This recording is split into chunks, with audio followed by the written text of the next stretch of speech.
Please note that this video provides general legal education and not tailored legal advice. If you need tailored legal advice, please apply to Q Legal's free legal advice clinic. Welcome to this Q Legal video on how to interpret limitation of liability clauses. After this video, you will understand how startups manage and negotiate limitation of liability clauses. A limitation of liability clause is a contract term that caps how much one party would pay another party if things were to go wrong. Without such a clause, a party would potentially bring up a complex claim for damages, and it would be entirely up to the court to determine how much is payable. For startups, these clauses are about managing risk so that the business is not wiped out after one bad event. For example, Coffee Clothes, a sustainable company that transforms coffee grounds into yarn. If the supplier sends contaminated coffee grounds that ruined the whole batch, a limitation of liability clause would determine how much the supplier needs to pay.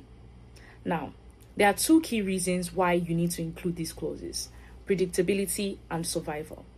These clauses make the maximum financial risk very clear so that both parties can plan accordingly.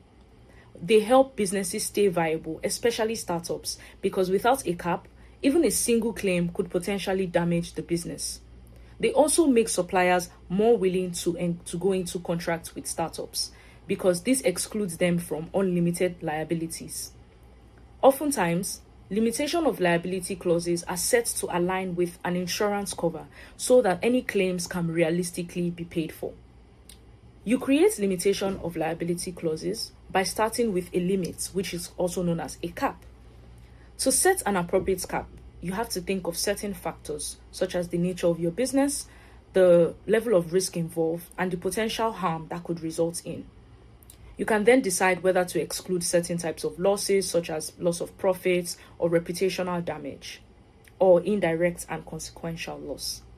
Alternatively, you can choose to allow certain losses but subject them to a financial cap. It is also common to include time limitations, setting out a clear time frame within which claims can be brought.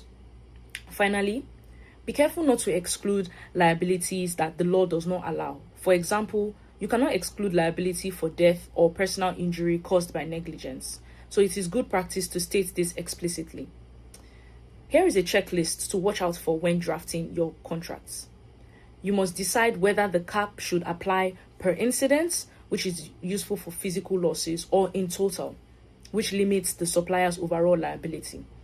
Then you must relate the cap to the contract value, which is a cap tied to the contract price. It is also important to include, thirdly, it is important to include rights to refunds, offering refunds or for defective goods, and put commonly likely losses in writing, so they are not later argued as unforeseeable.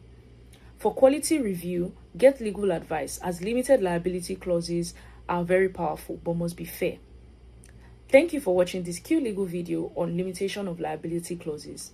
And now that you have watched this video, you understand what limitation of liability clauses are and why you should include them. For free legal advice tailored to your business, please go to the Q Legal website and apply to the Q Legal Legal Advice Clinic. For additional videos and other helpful resources, please go to the Q Legal Resource Hub.